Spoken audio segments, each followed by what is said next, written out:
Tinulungan po ni two-time Olympic gold medalist Carlos Yulo ang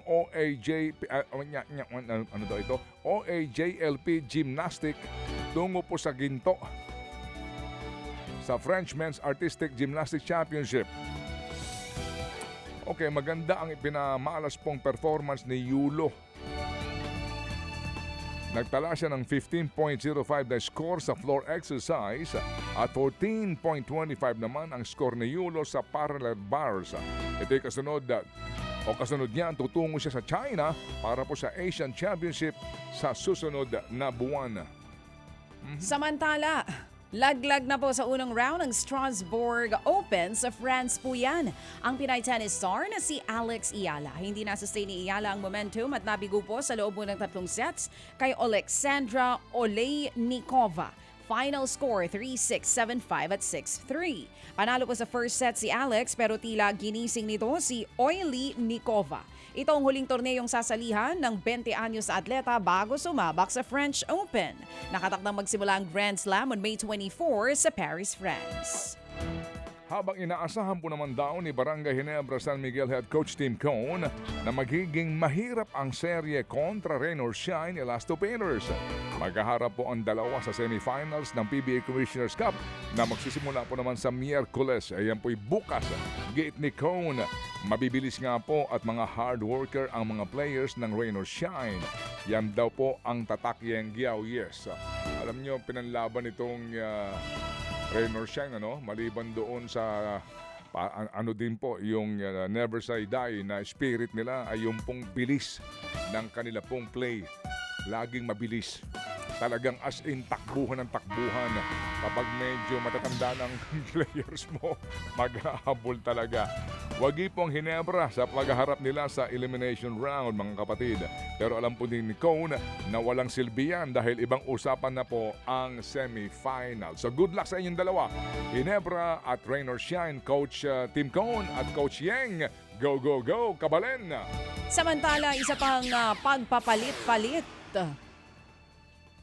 o isa ang pagpapalit nga ng import sa mga nakikita pagpapalit-palit ng import sa mga nakikitang dahilan ni head coach Leo Austria kung bakit maagang umexit ang San Miguel Beermen sa PBA Commissioner's Cup. Formal nang natapos ang kampanya ng Beermen para sa Grand Slam matapos nga pong ilaglag ng Rain or Shine Elasto Painters nitong Sabado. San Miguel pong nanalo sa 2 huling edisyon ng Commissioner's Cup pero ngayong season 50, 3 iba-ibang import ang naglaro para sa SMB. Sinimula ni Marcus Lee na pinalitan ni Justin Patton matapos po ang 3 laro.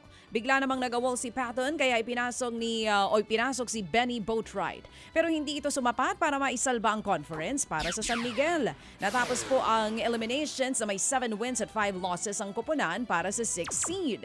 Sa kabila nito, tiwala naman si Coach Leo na makakabawi ang kupunan sa susunod na conference. Yun nga po. So again, better luck next time. Sabi nga, ang dami niya rin po kasing trophy. Iba naman daw. Anyway, so good luck po sa semis bukas sa lahat ng kupunan na deserve din po naman na pumasok sa semifinal. Samantala, pinatibay ho naman ng Samahang Basketball ng Pilipinas ang ugnayan sa Signal TV matapos nga po ang renewal ng kanila pong partnership. Manatili pa rin pong official media at marketing partner ng Gilas Men ang Signal. Ganun na po ang pirmahan sa Signal Office. Dito po yan sa Mandaluyong City. Gate po ng SBP, malaki ang naitutulong po ng Signal para nga mailapit sa fans ang Gilas Men. 2019 pa po nang magsimula ang ugnayan po ng dalawa. Bukod pa ito sa kasunduan kung saan po official pay TV partner din ng federasyon ang Signal TV. Si Boss Ricky Vargas, mabuhay.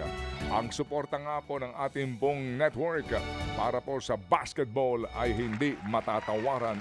Mga kapatid, patuloy po kayong tumutok sa 105.9 True FM para sa totoong balita, impormasyon, music and entertainment. Mag-subscribe sa aming YouTube channel at podcast at sundan nyo kami sa Facebook, Instagram, X at TikTok sa True Network PH. Bisitahin din po ang aming official website, truefm.ph.